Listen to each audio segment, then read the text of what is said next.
Welcome everybody, welcome to the Rig on Wheels show featuring MVT. I am your host, Kameel E. Gaines, the CEO and founder of Rig on Wheels. And you see here, we got our favorite VP of recruitment from Mesilla Valley here, Robert Pierson. And as you all see, we are in Mansfield at the main studio. We all in luxury and stuff. Yeah. Like, look Feels at us. weird to be here. I got used to being with you in Houston. Yeah, I mean, Nothing wrong with being there. I like Houston a lot. But it felt okay, weird. because we like Houston more than Dallas, remember? I didn't say that. I didn't go that far. This. Huh? We rehearsed this before. I kept getting it wrong then, and I'll keep getting it wrong now. Yeah. Okay. I paid him to say Houston, and you came up here and said Dallas. I'll wait for the payroll deduction taken for my pay. But guys, we are here, and we definitely go over industry insights, news, hot jobs, recruitment tips, and driver tips. And we got some good news. Basically, we didn't do it, but the diesel gonna put a few money back in your pocket. I'd like to think we did our part, but yeah, diesel sitting at $3.78 a gallon. That's down 5.9 cents versus the week previous. We now have multiple weeks in a row where it's gone down, given the fact that the spot market still continues to struggle, which we'll cover a little bit here. You know, most spot market rates are all in, so anytime you can see fuel go down, that's extremely encouraging. Yeah. Gas sitting at $3.58. Again, I'm somewhat pessimistic. We'll see what happens as we go into the summer driving season. But for the time and place that we're at right now, that is a very welcome sign. Yeah, and I'm waiting for the time where things kind of equal out to what it had been before, but it is 9 cents less, well, 9.4 if we want to be technical, 9.4 cents less than it was in 2023, so than it was last year. So you want to talk about specifics with the spot market? Yeah, so we kind of had a week where the spot market seemed to catch its breath. Overall total loads were up 2.4%. Year-over-year volume was up 3.6%. That's really encouraging. With that said, it wasn't reflected necessarily in the rates. Dry van was down a penny at 193, about 3.5 loads per truck. Flatbed was down a penny at 243. Reefer down 3.6 cents. The key is going to be over the next 8 to 9 weeks as we go into the summer months is going to be the tail of the tape. We should experience an uptick in freight volumes, which should be a welcome relief. We'll see what happens. We have some concerns with the overall economy. I know Bank of America and the folks like Jamie Dimon were talking about the fact that we have the possibility of a real recession coming, but we've been dealing with a freight recession in this industry going on about a year at this point. So we may be through the worst of it. The country may not be. But for the next 8 to 9 weeks, if we can see positive traction in the spot market, that's extremely encouraging and should give a reprieve to drivers, carriers. Again, we're going to still continue to see a lot of acquisitions. There's going to be people that come out of this hobbled and don't have the cash on hand to run an operations. If you own a trucking company, this is a cash flow business, and so you have to have cash on hand in order to pay your drivers, your vendors, your other contracts. And so we'll still see mergers and acquisitions, but it would be a good sign if we can see freight go up positively the next 8 to 9 weeks. Yeah, one bad mistake or a poor mistake, I guess I should say, will tank things for you. But some, acquisitions or mergers, I guess I should say, is definitely just to make everybody stronger as well. Yeah, I know we talk about it a lot as drivers and as employees of companies that, we want to be part of a small, close-knit group. There are strategic advantages to size and scale, though. Yeah. And so as much as it's nice from a relationship standpoint to be with a carrier that maybe has 100 drivers, there's disadvantages that come with that. You don't get the same buying power on equipment. There's many customers that move freight on large scales that won't give you the time of day because you're not really going to help them with their big problems. So that is one of the things that comes from this is smaller companies that run efficiently can survive and be okay. But your larger companies generally come out of these times much stronger and better off for it. My biggest driver tip that I want to do today is become bulletproof. So what I mean by that is marketable. get your endorsements, get your TWIC card, and get all of your endorsements. You just really don't know. I know with MVT, you don't need all of your colorful endorsements, but I always recommend for any professional driver is to be just that, a professional driver. Always have your endorsements. Don't go out here and say, I'm working for ABC Trucking Company. They don't need it, because just like we were talking about, companies get sold or mergers. Always have your endorsement. We are moving from just being a driver to professional driver.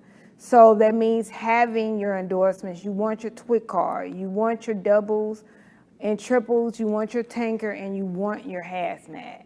So start making steps and plans in getting that. What are you going to say, I would Pierson? also say the big thing coming out of this as we continue to move forward is why you left a company matters. Do not get an abandoned equipment. Do not get terminated because you were consistently late on loads. Right now, it is a dog-eat-dog world Yeah. for direct customer freight.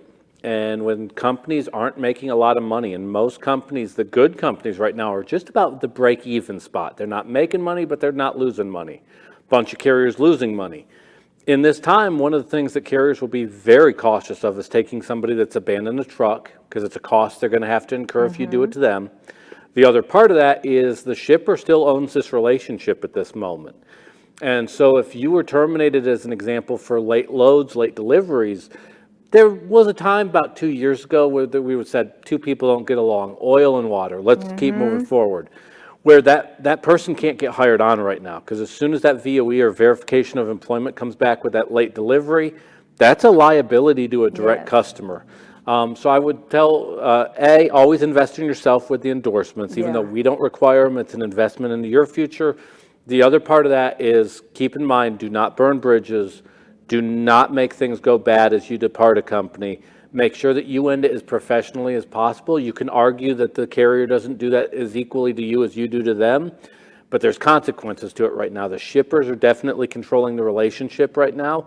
So if you look like a potential liability coming into a company, you may not get the job that you want as soon as that verification hits their desk. And I can really piggyback on that, what Pierson just said. And like we always talk about at Rig on Wheels, we represent 40 plus companies. And as we're talking to different carriers and carriers are updating their requirements with us, one of the main things that we discuss, and if it's not on the requirements, we ask this question about terminations. And it used to be just talking about safety terminations. They would say, oh, we want somebody that 6 months after a safety that they actually drove for somebody else, or different things, 6 months, 12 months, 18 months of clean driving.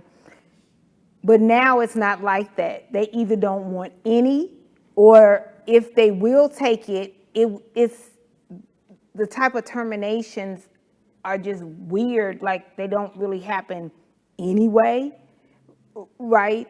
But they don't want anybody late. They don't want anybody that is getting in arguments. So they want you to be a team player. They want your attendance to be great. And of course, safety, that's normal. But those are the two that aren't as normal in our industry, is the lateness and the arguments. Well, and I think that we're in a time right now where traditionally recruiters recruited to infinity. Just keep on hiring, keep on hiring, keep on hiring. That is not the case right now. Right. And so as an example, I may have 10 open trucks, but I have 30 people that I can stick in those 10 trucks. So as a driver, you may say, hey, send me your list of minimum qualifications. And we can do it, but it doesn't really tell you if you're going to get a job or not. Because Exactly. realistically, it's looking at those 30 people and going, who are the 10 best? So if a company doesn't come right out and say, I won't take somebody that had late deliveries as a reason for termination, it definitely is going to get decided on if you have one truck and 3 people and one person has been terminated because of company policy violations. It's not that that's the reason why they're not hired, but it's the problem is I got 3 drivers, 1 truck. I have to pick which one of those 3 is best. Right. And of course, if you have somebody depending on what the violation is. One, if they're late, then they're going to be late to your shipper. Yeah. Things like that. If they're late to orientation, if they you put them up in a hotel and they're late to orientation, all of those different type of things, they're going to be late to shippers. And also, if they're having arguments, if they don't know how to solve problems without confrontation, then they're going to get right to the account, or the thought is they're going to get to the account and cause issues there. Yeah. Versus having the discussion with the people back at the shop where they work. And I think it gets forgotten about very easily that we are in a customer service business. Not only is this, like we talked about earlier, a cash flow business, we deliver freight to customers. We have direct customers in this relationship. We are in the customer service business. Absolutely. So as much as we talk about miles per gallon, which we'll talk more about later, as long as we talk about all these other things, at the end of the day, what we do is really simple. We deliver customer service to the end customer, the shipper in this case. I understand that we go through cycles in this industry where certain topics take precedence, but at the end of the day, at this moment, if we can't take care of a customer, they have a ton of options. If we have a good customer, that good customer at a certain point says, you know what, I can pay 5 cents less per mile and go to these guys that are going to give me bad customer service. I no longer need you. We've always targeted MVT of not being the cheapest carrier. We don't make that claim. We do not want to be the carrier choice because we're cheapest. But in order to avoid that conversation, you better have really good customer service, because if you don't have really good customer service, you become the carrier that's the cheapest. And then that's the issue right there. Yep. So what we're going to do, guys, is we're going to go to commercial and be back in 2 and 2, and then we'll come back and definitely continue up with this conversation, because I know that last week Nimmer was saying that she is starting to see a shift as far as the drivers are seeming to understand it, but I know we are still having drivers that are not, so I want to try to help drivers understand a little bit better. Yeah. So we're going to go to commercial and come back, and then if Kayla has any comments or questions, we want to hear those as well. See you.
Welcome back, everybody. Welcome back. Okay, so like promised, I wanted to go over some other things. Like I said, last week, Nimmer was saying that she does believe that the drivers are starting to come around and get a different mindset and understanding that things are changing. You can't just walk out of one job and get another. It doesn't even matter if you are considered a quote-unquote quality driver, because when you do that, that diminishes you being a quality driver.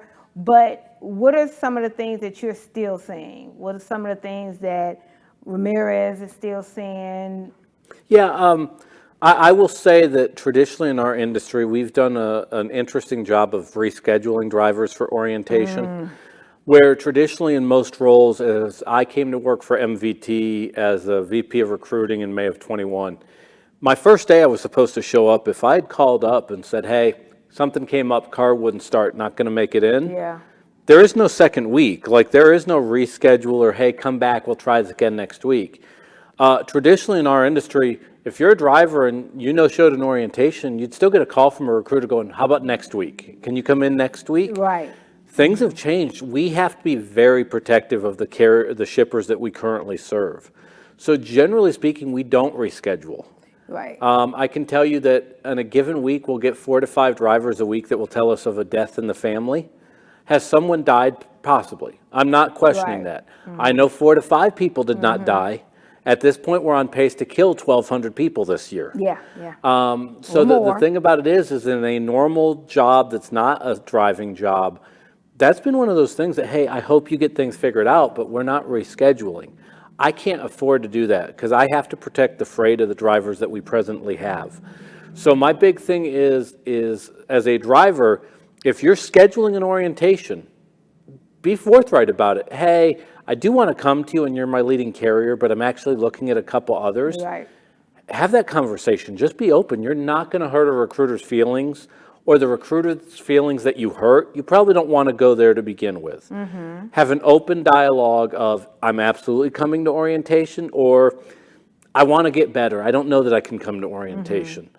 The worst thing you can do at a lot of carriers is there's a lot of carriers that are not rescheduling right now. So when you say, Aunt Millie had a heart attack, or the next week, so-and-so died, that carrier that traditionally would have still said 3 weeks in, come on, just come to my class, isn't doing that right now. Yeah, isn't doing that. And so as everybody tries really hard to protect their shippers, it is literally being open and honest about what your wants are, what your needs are, what matters to you, and telling a recruiter, I am interested in what I'm hearing, or I don't like what I'm hearing.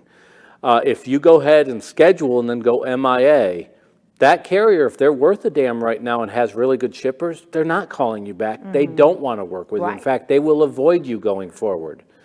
So it's having that discussion about what is it that you want, what is it that you need. Who else is it? Cows cannot operate without spouse. Do you have a spouse that's literally telling you, you also need to get this, this, and this?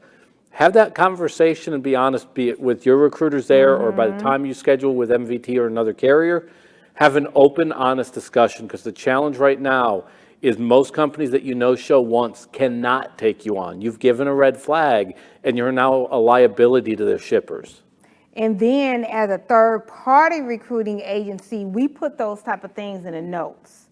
So even if it is a company that is willing to reschedule, if they only have 5 positions available, you will not, and I repeat, you will not be the driver that we call for that position because you are not considered reliable. One, you can't make a decision.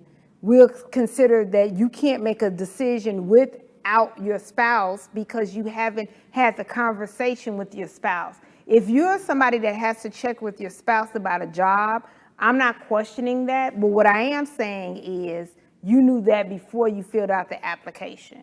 Yep. This is something, I didn't get this young age by not knowing that this is a conversation you've already had. Also, if you have childcare issues, you knew that prior to, or taking care of a parent, you knew that prior to already. So all of these things you have taken care of before you complete an application if you are an adult, and anybody that's driving is an adult. So those are the things that we know for sure.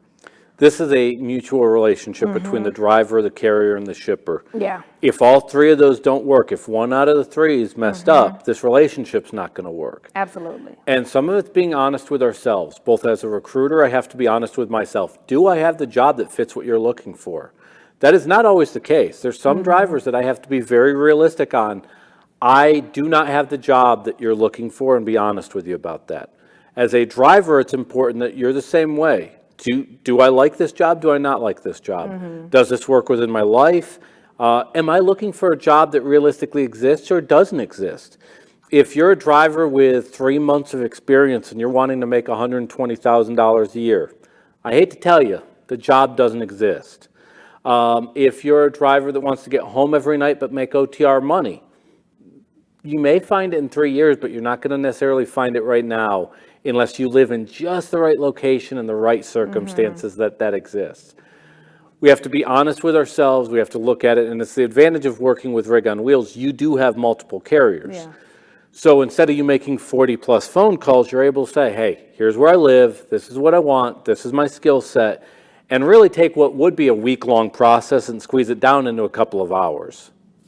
And then something else that I always say, and I've, in a past life, have done corporate recruiting, white collar recruiting as well. And now that the shift has changed in recruiting drivers, I have to put that hat back on, right? Drivers, you must have your voicemails on, okay? You can't have voicemails that are full. Okay, that's none. You can't have it that you don't have a voicemail. And another thing is, I understand now all of the phone carriers and everything have this whole spam risk thing. So I just want to explain this. And my mother, that is over 80, was able to understand it. So I'm going to explain it the same way I explained to her. So everyone, maybe, just let me know. When it comes to spam risk, it doesn't mean that it was a spam call, but basically it came from a place that makes a lot of phone calls. That could literally be your doctor's office. So there's a great chance that if MBT is calling you, it could come up spam risk because Josue makes a lot of phone calls during the day. If we call you, it could come up spam risk because we make a lot of phone calls during the day.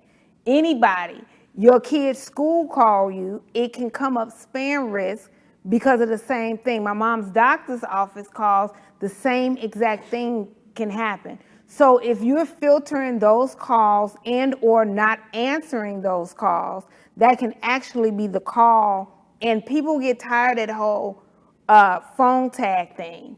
MVT, we are all businesses, so if we keep doing a phone tag, that becomes an issue because it makes us feel that it's going to be a phone tag when you actually are working for the company. Those are the same thoughts when it comes to a corporate recruiter that is recruiting for corporate jobs. If your recruiter that had to recruit you for MVT was doing a lot of phone tagging, you wouldn't be here. Yep. That's just plain and simple. It more or less is what it is. Oh, and I can reiterate that fact. I was recruited by a gentleman named Jeff. He came up as spam. Mm-hmm. Jeff's not spam. I wanted that phone call. Right. I was not trying to avoid Jeff. But yeah, and it's one of those things that if you're in the job market, answer the phone. Answer the phone. I know that you may be getting bombarded. It may feel overwhelming at times. Just like I expect a recruiter, one of my recruiters to respond to you quickly. If they're not available, it goes to voicemail and they respond to you quickly. This is a mutual exchange of information here. We are literally on the same page. The recruiter and the driver ideally want the same end result. We got to make sure that we can get there, and that only happens through over-communicating. And you just said something, and I'm going to think I'm a rapper or poet or prophet, whatever that you all feel. It does feel overwhelming when you are of quality. Yeah. If you are a driver that is in the market and you're underwhelmed, it's because you fill in the blank. You know what I mean? Oh, let me be clear. We're still in the environment that if you're a driver, you can get a job. We are very realistic about Right. that. If you ever talk to a truck driver that says, I'm out of work and can't find a job, there's something wrong. Right. There is something seriously wrong. So you're going to be overwhelmed. Now, getting the job that you want is a very different conversation. And that's where what we talked about as far as behavioral patterns, history matter, and then quite frankly, making yourself available to get that job that you want. Yeah, absolutely. So you're going to be overwhelmed. It's just you're not going to be overwhelmed forever. And it's so you can get a job. So just kind of move on. Let's get the job and, make money. And there we go. Yeah, that's right. And just be happy. You can rap all you want, but that sounds fantastic. Okay. Yeah. Was I a rapper, a poet, or a prophet? I go with 2 out of the 3. Okay. It's kind of good. We'll take an interactive poll and let Kayla give us the results of that. So we're going to go to commercial. When we come back, we have 4 hot jobs. That means freight is good at MVT. I'm just here to tell you, when we're talking about some 4 hot jobs, and I want all the other carriers to be jealous. So let's do 4 hot jobs.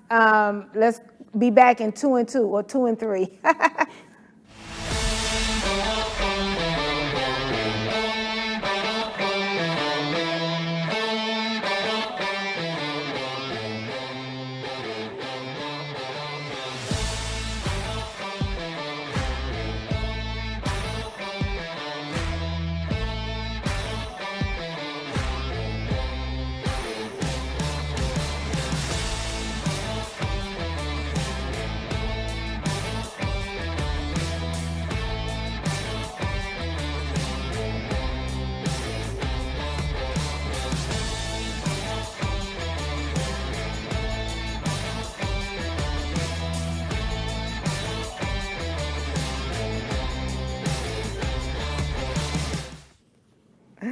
All right, welcome back. We're back. And so we are about to go over 4. Look at me lying.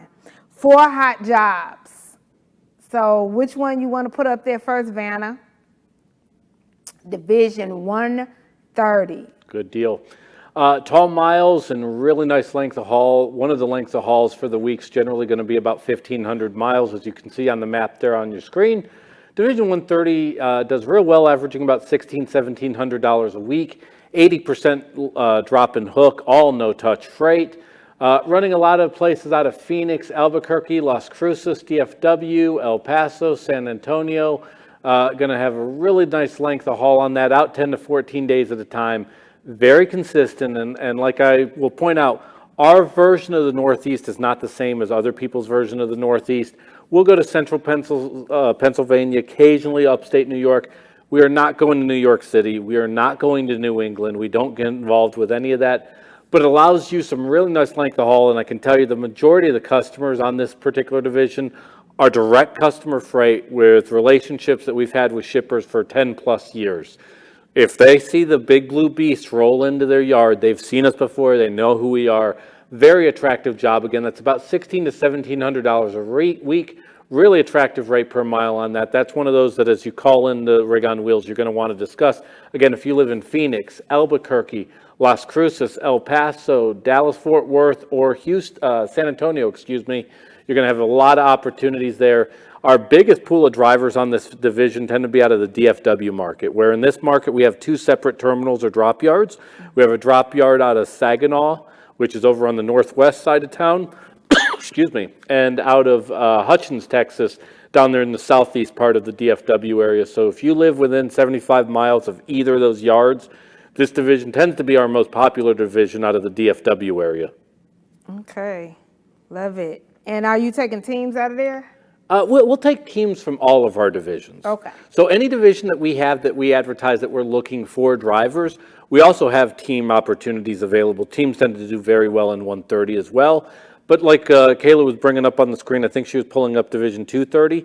We'll take teams in that one as well, and we'll get into the conversation. Teams are paid slightly different than solo drivers, obviously, but most of our teams are going to, in any of the divisions, average anywhere between $3,400 to $3,800 a week. On Division 230, this is an account, about 60% of our freight on this account is going to be Tesla. We rely very heavily on Tesla for this specific division, and as they move their gigaplant from Northern California over to the Austin area, this division will change along with it. Nice division. We're hiring out of San Antonio, El Paso, and we recently started hiring for this division out of Laredo, Texas for the first time about 2 weeks ago. We run out of South Texas, generally going up towards Northern California. Occasionally we'll go into Southern California as there's some parts we'll pick up down there for Tesla. We're going to average about $1,350 to $1,650 a week, depending on experience level. You're going to have weekly home time. You're going to be able to get your 34-hour reset at the house and then some.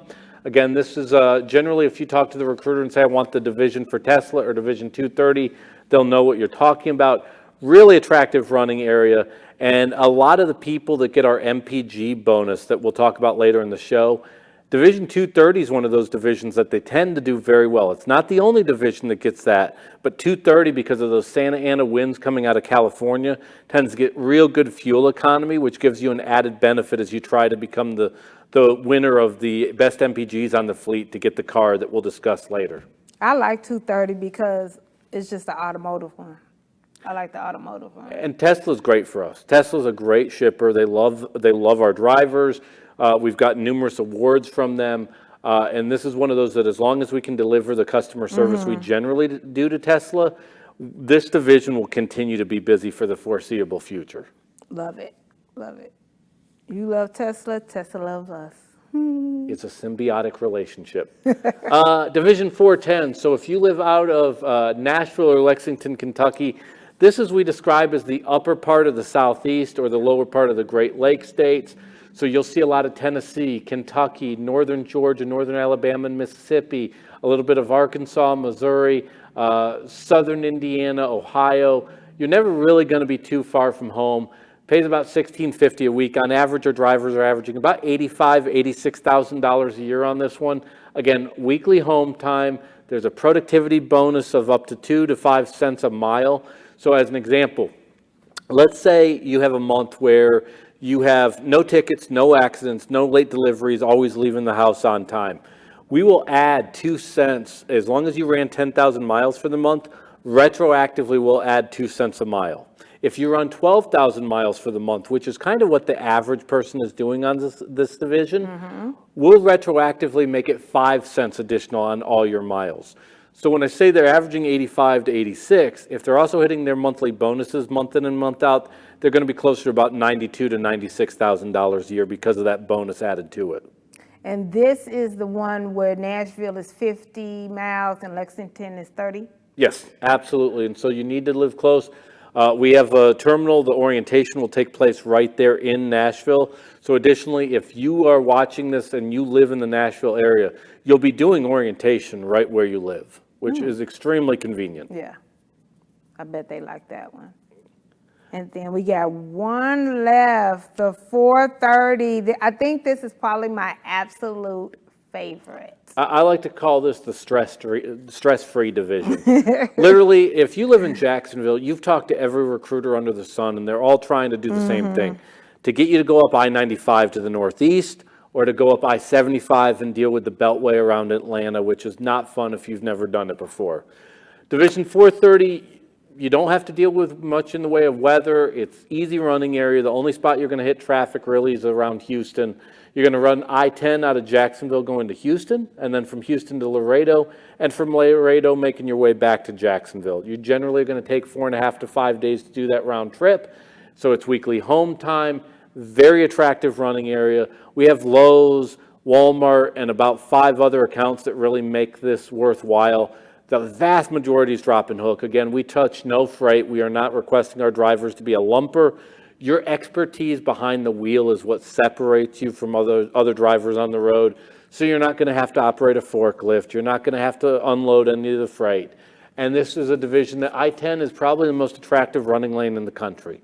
Least amount of weather issues. If you're getting a snowstorm on I-10, the freight's the least of your concern. Something dramatic's happened. So it's great running area, great running lane, and a lot less stress compared to most of your opportunities out of Jacksonville. And the pay is solid, averaging anywhere between $1,100 to $1,300 a week. It's the stress-free division, though. The folks that are on it, we have approximately 65 drivers now on this in particular division, and they'll tell you it's the running lane for them that does it. And I like the fact that you said that this division is growing and will be growing over time. We're at 65. At about 3 to 4 a week, we'd like to get up to about 80. Okay. We hear that at Rig on Wheels, and we hear that. Let's roll. Yes. I was going to say like a poker thing, but I don't know anything about poker, so I decided not to. But we want you to give us a call at 281-968-3100. So 281-968-3100, or definitely go directly to the website at rigonwheels.com recruitment.com, and where it says driver application, go ahead and click on there and complete the application. It's an Intella app, so it'll definitely populate for you. And just complete it, and we'll get back to you within 24 hours. The jobs are so hot that we now have the cops trying to control the crowd out in front of the studio here. Regulation. Absolutely. Yeah, that's our industry now, all about regulation. Oh, look at me with my jokes. But anyway, definitely give us a call, y'all. But we're going to take a break and come back, and we want to go over, I want to do the commercial with the handsome guy, Kayla, and so we can talk about the MPG. We Carlos. keep feeding his ego. Yes. We feed his ego every week. Yes, and then we're going to talk about that as soon as we come back. Mi nombre es Carlos Vázquez. Tengo trabajando 3 años aproximadamente y somos B1 y andamos en territorio de Estados Unidos. Lo que me gusta de MBT es que tiene buenos viajes, buenos camiones y muy buenas millas. Mi comunicación con el despacho es muy buena y todo eso, y siempre están a la orden del día. ¿Qué pienso del equipo de los camiones? Pues que están muy bien y les dan sus mantenimientos, sus PO y todo lo demás, alineación y balanceo, todo, cambio de llantas y excelente servicio. La compañía cada trimestre regala un auto para los operadores. Me motiva pues a crecer más como persona y pues, para dar el 100, como dicen, para la compañía. We're back, everybody. Welcome back. So we're going to talk about this good old driver appreciation and the leaderboard. Oh, absolutely. So we are obsessive compulsive about miles per gallons, and that's a great thing. Once you get the equipment, once you get the shippers, you're only able to control costs of the trucking 2 ways. One's through driver wages, and the other is through MPGs. We are not going backwards on pay. We're extremely competitive with our pay. So what we do is we focus on MPGs, and we reward the drivers that reward us. So in an industry that averages about 6.5 miles a gallon, we average about 9 to 9.5 miles a gallon, to the point where there's other carriers that hear those numbers and think we're making it up, that it's a lie. It is definitely not. Part of what allows us to do that is the type of freight that we move. Part of it's the equipment. But more than anything, it's driver behavioral patterns on the road. And so what we do is every quarter, whichever driver gets the best fuel economy for the fleet, they will get a brand new car. In this case, a 2023 Nissan. It literally has less than 100 miles. It's currently sitting in our lobby right now at our main terminal in El Paso. And so at our quarterly driver appreciation, we give that away. It's generally about a $25,000 value. If it's a team that wins it, we'll generally split up the cash prize, because that's happened You saw before. my notes. I have not, but that's a fair question, because we have a lot of teams, so we have to bring that up. With that said, I can tell you that the average winner over the last year is averaging about 12.5 to 12.6 miles a gallon. It is not luck. It is not favoritism.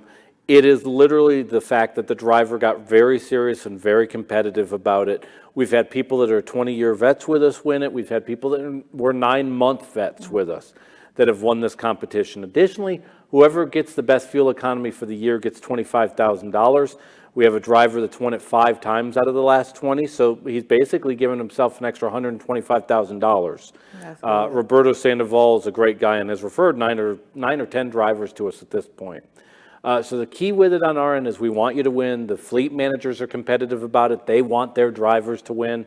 And you're always able to see where you're at, be it on your in-cab communications or when you go into any of our terminals. We update it every Monday so you can see where you are for the quarter, where you are versus your peers. So you may, Kameel, be in a truck and say, I'm at 10.8 miles a gallon and I am currently in 48th place and I got 6 weeks to go. I'm going to go ahead in the home stretch and try and get myself into that 12 number to get talked about for it. It's probably Royal's favorite part of his job. Our founder of the company that founded the company in 1982 will literally be the person, no matter where you are headquartered out of, that's going to give you that brand new car. We're real passionate about it, take a lot of pride in it, and our drivers continue to be our strongest asset, and it's another example of that. Yeah, that's pretty awesome. Talk about the leaderboard. The leaderboard is one of the things that drivers, fleet managers pay attention to. So like I said, you can see it in the truck. On your in-cab communications, after about a week into the quarter, you'll start seeing your current fuel economy and where you rank. I will tell you, it gets highly competitive in our El Paso office. If you go to the grill where most drivers congregate, you'll see a lot of the drivers going to that board. They know where they are, where they stack up versus their peers. That board's probably the best source of trash talk in the company. I bet. Absolutely it is. The key to that board, though, is if you're in the bottom third, we want to work to get you out of that bottom third. So just because you may have an MPG of 8.3 and you're nowhere near the leaderboard with that, it's not the end of the world. You could very well win it the next quarter. We've had people, the team that got it about 2 quarters ago that have 9 months with us in total. If you look at the quarter before that, though, they were averaging about 9 miles a gallon. They ended up winning it the next quarter at 12.6. They did that through some changes to their driving behaviors, how they pre-planned their day out, and they had some consistency of coming on and off the road a lot. With those subtle changes, they found that extra 3 miles a gallon. So just because you're not where you want to be right now, that leaderboard's really important, as it is solvable, it is fixable. And so the key on that is we want to communicate it with you, and it should be competitive. As drivers, as employees, as representatives of our industry, we should be braggadocious about what we do. What we do is really important, and it's one of those measures that you can statistically look at and go, not only what I do is important, I'm really good at it. Now, tell me about the department that coaches and it works together with the driver. We have a department called driver services, and generally speaking, most people joke that, oh, you must have done something wrong, driver services calling you.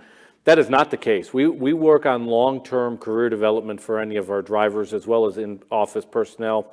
So that department's sole job and how they're judged is realistically being able to look at you as a driver and seeing how you improve over time. Right. So the driver you are today will not be the driver that you are a year from now. If you're driving, if you're a recruiter, if you're a nurse, if you're a doctor, if you're a policeman, if what you do is the exact same way you did it a year ago, that's not a victory. That is bad. That is literally no growth. Our goal is to continue to get better and make the people around us better, our coworkers better. So driver services is literally available for drivers to make sure that, A, we have a game plan on how to get better if there's an area we have a deficiency in. B, if a driver states, I'd like to get better at this, I want to compete for that car, they will work with you on a 90-day game plan on how to get you into that discussion. So the key part of it is beyond just your fleet manager finding your loads and a load planner, you realistically have about 20 other people that have a vested interest in your success along the way.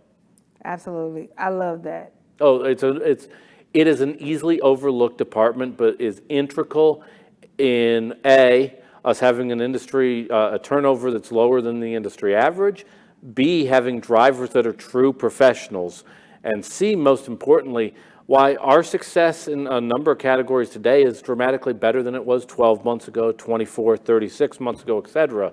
And so they play a major role in our success. And it's kind of like what you said yourself. If NVT is doing the same thing that they were doing last year, it's a problem.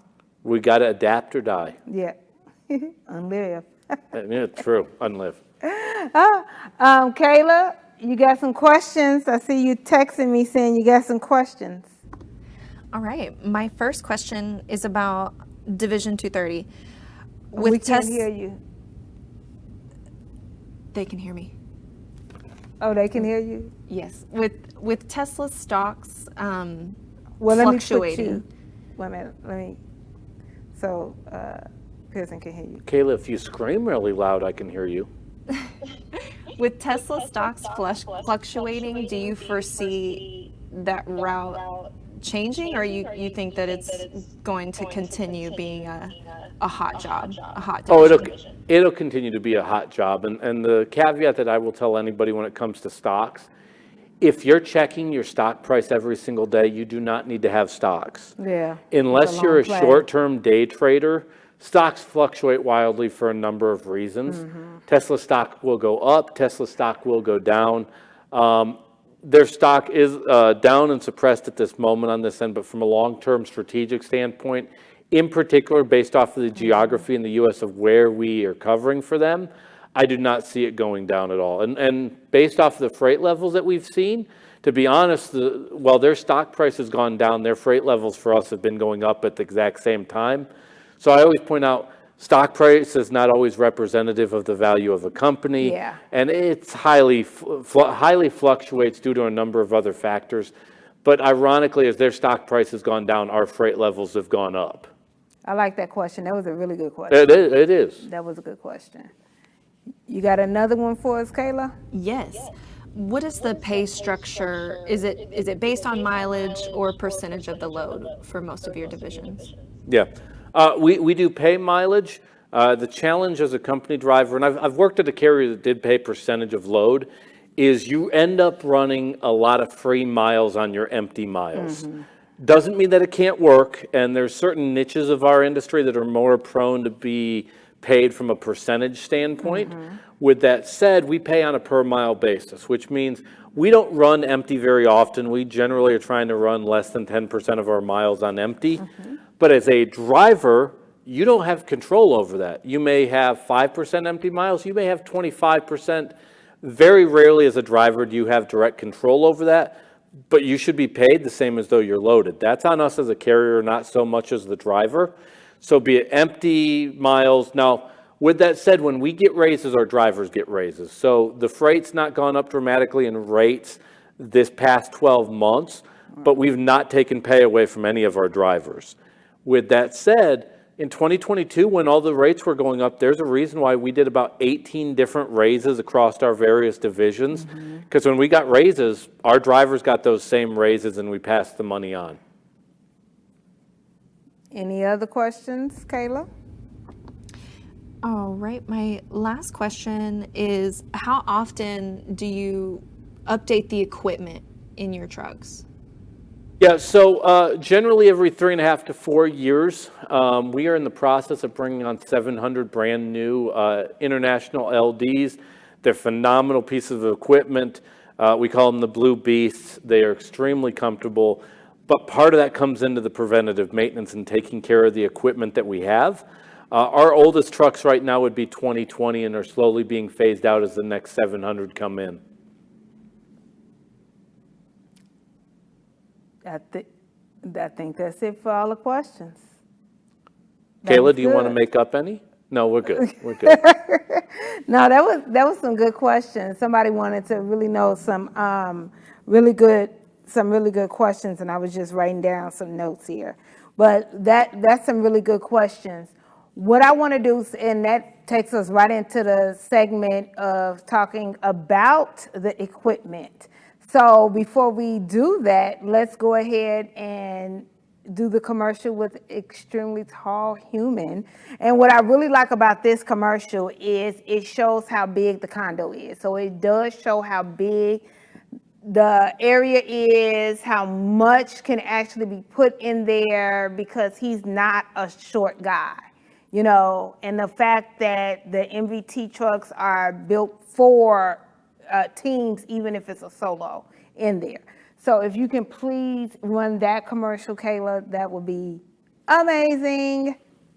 At Mesilla Valley Transportation, every driver is behind the wheel of a late model International LT, a truck that takes comfort, convenience, and safety to a whole new level. Join us as we explore the impressive features of this powerhouse on wheels.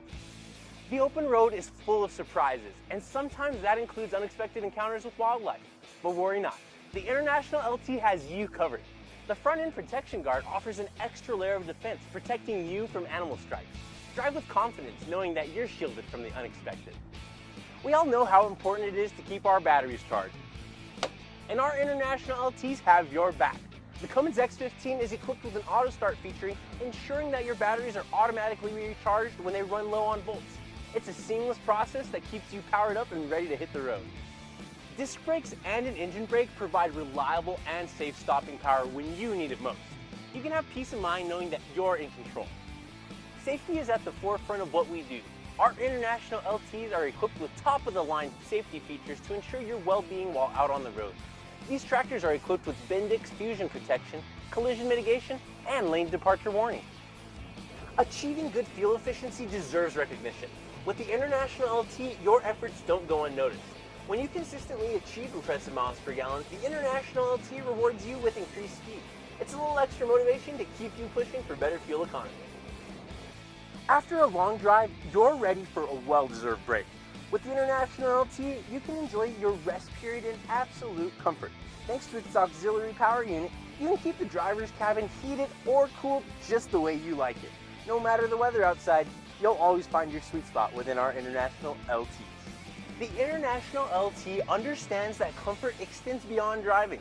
It's a space where you can truly feel at home. I'm a big guy, and I have room to move around in here. With plenty of room to spare, the International LT accommodates even the tallest drivers. And there's ample storage for all your clothes, cooking essentials, and tools, making life on the road even more convenient. Speaking of cooking, bring along your appliances and don't sacrifice any luxuries thanks to all of our International LTs being equipped with built-in inverters. Dry your hair, make a smoothie, or play a game, all from the comfort of your truck. We take pride in our well-maintained fleet. And if by chance you do come across something wrong on your truck, you're never far from help thanks to our valuable relationship with Penske. With more than 750 brick and mortar Penske shops nationwide, their expert team is always ready to assist you. From routine maintenance to unexpected repairs, they'll get you taken care of and back on the road in no time. And there you have it. Just a few things about this late model International LT that make MVT the place to be. Welcome back. I hope that commercial gets y'all all excited as it does me, because like the inside of the truck is very large, and I've seen some very not large insides of trucks. So to know that you have some drivers that are small, average, and then you have some that are as large as Joe is, and they have to be in these very small cabs. But to see this one being large, a sleeping berth, very large. So take it away, Pierson. Yeah, the truck is incredible with the Cummins engine under the hood, but inside is a whole nother world. The truck's basically spec'd out for a team. Now, you may be a solo driver, but you're in a team truck. So we run engineered lanes. Most of our folks get home every single week, but the truck's built for a team that might be on the road 3 to 4 weeks at a time. So instead of a 56-inch sleeper berth, it's a 71-inch sleeper berth. Instead of a mid-roof, it's a full roof. You can get up, you can move around. It's also fully spec'd with all sorts of electrical outlets.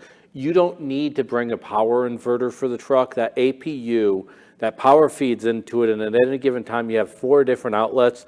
So you can plug in a TV, a blender, a gaming system, and a number of other options while you're out on the road, so you can eat healthy, live healthily, and enjoy yourself when you're not working. The APU units get overlooked, but are really, really important. We are not that far. I think we're just outside of Dallas County from here, but Dallas County is one of those counties, as an example, that you're not allowed to legally idle for more than 30 minutes. Right.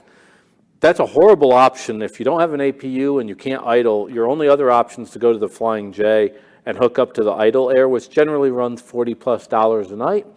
The nice thing with that APU, you can be comfortable, you have everything plugged in, you have the air conditioning, and we're coming into the part of the year that if you don't have air conditioning, it makes for a long night trying to sleep.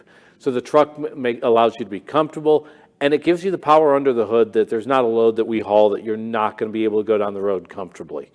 The truck is completely loaded out, and it's probably one of our strongest attributes.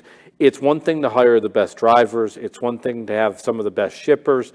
But the other third piece of that is giving the drivers the equipment in order to do the job, and we do that with our International LTs. I am going to say something because I'm a Virgo and we're typically pretty negative. So, but this negative is a positive. Not really. But could you imagine starting out in Houston and you don't have, any air all night, and you about to run the 230 and all night, and you have to do the I-10? Yeah, it'd be miserable. Okay. And it'd be miserable. You have to, okay, so now we're in Houston, Texas, and it's 90 degrees outside. Muggy. Yes, without the heat index. Yeah. Okay, so you're about to unlive. This is a new term my daughter taught me. And then now you get up, you know, you get the truck to run and all that good stuff, so you got your air flowing. But you drive into Jacksonville, you have to stay overnight and can't idle, all that good stuff, come back, and you have to do that again. And then you do the San Antonio one because of Tesla, Yep. right? And then you going over to California, and that's Southern California, right? Yeah, it'd be miserable without that APU and the equipment. We set it up, though, that, like I said, that third part of the equation, once you get past having the best drivers and the best shippers, you got to give drivers, the professionals on the road, the equipment to do their job. Part of a driver's job requires them to sleep comfortably. Yes. That sleep time is absolutely pivotal for their mental health and overall well-being. A lot of people that have never been in our industry don't understand why drivers are so particular about trucks. It's not till you realize what they do for a living that drivers should have really high expectations on equipment, because it is essentially pivotal for every element of what they do. And no matter how good a driver is, if you don't give them the right piece of equipment, it will catch up with them. You know, this circle backs to something that Nimmer and I were talking about last week, about, you know, like when you're on your 10-hour break or you're at orientation and after 5 o'clock, that's still not your time, that's the company's time, right? And so you can't go to the Piggly Wiggly and get you a beer or whatever, or go to the local bar up the street. Well, it's the same thing when it comes to a company needing to have good equipment, because when you're on your 10-hour break, you need to have a good truck so you can have your APU, so you can have your air, a good bunk so you can get a good night rest. Yep. So you can also, so you're able to have nice appliances so you can have healthy food. It's the same exact thing. And a high-end seat for the driver's seat. Oh, you really big on that. You can get a base model, and the base model seat in an international LT is not bad. But when you consider that your average driver is doing 125,000 miles, that they're sitting in that for the average year, you have to go and spend the money as a carrier to get a seat that they're able to sit in that's ergonomically correct. My sciatic nerve is really speaking to you right now. Oh, yeah. And so I understand that. We spend the money on it. We put the money into the equipment so that drivers can ultimately save us the money in the long run of being professionals on the road and getting the job done. Yeah, I really appreciate that. I appreciate you talking about that. But that really separates your professional carriers from the carriers that we just put certain drivers to. So it's the same thing that Nimmer and I were talking about last week, that carriers that want professional drivers have to be professional carriers. Yep. And those are part of the things that makes a carrier a professional carrier, and they deserve a professional driver. Absolutely. And then you have some carriers that just deserve a driver. Now, I would say this because I know that we're going to be winding down on time for too long. Can you tell me what day of the week it is right now? Oh, yes. It's funny that you say that. It is I always forget the day of the Tuesday. week. It is Tuesday. And we're not at the last Tuesday of the month. But the only reason why I know we're not at the last Tuesday of the month is because I have the Faces of the Road calendar right here. It is a nice calendar. Yes, if it wasn't for Pierson, look at there. I would have forgot. But it is May 20th. Last week, everybody had the International Road Check Week, and I know it was just a success because you had your calendar.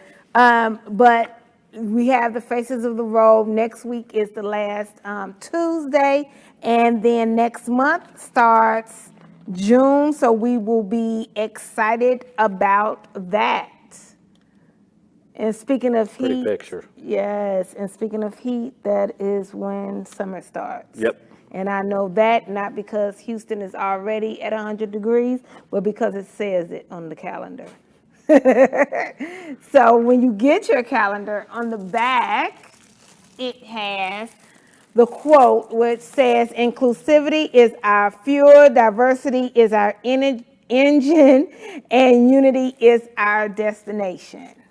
Very nice. And I have it in my office. I have it at my house. Kids like it. Neighbors have noticed it. And more than anything, though, it points to our industry being there is no stereotypical driver in our industry. The days of Smokey and the Bandit ended about 1981, I think, most likely.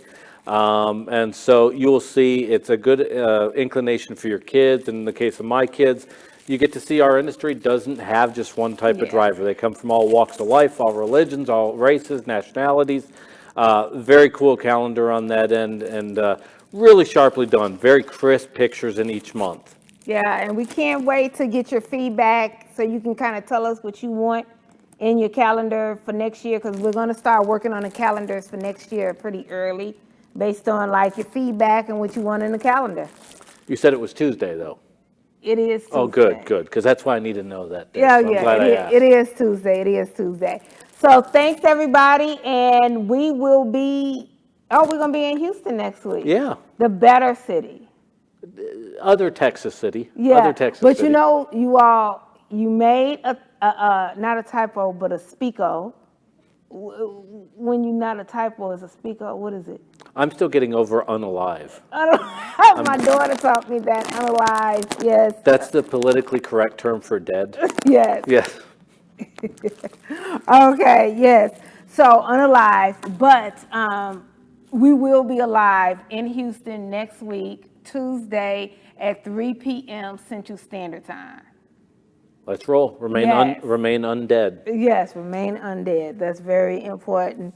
So we want you all to be safe on the roads. Please stay cool, because it's just hot everywhere and it storms everywhere. So be safe on the road, and we'll see you next week. You got something to say, Pierson? Yep. Reach out to Rig on Wheels and come join us as a coworker at Mesilla Valley Transportation. We're always looking for our next group of professionals to make us better off by joining us as a team. I'm not looking to hire drivers. I'm looking to hire my direct coworkers. Yes. All right. See you guys next week.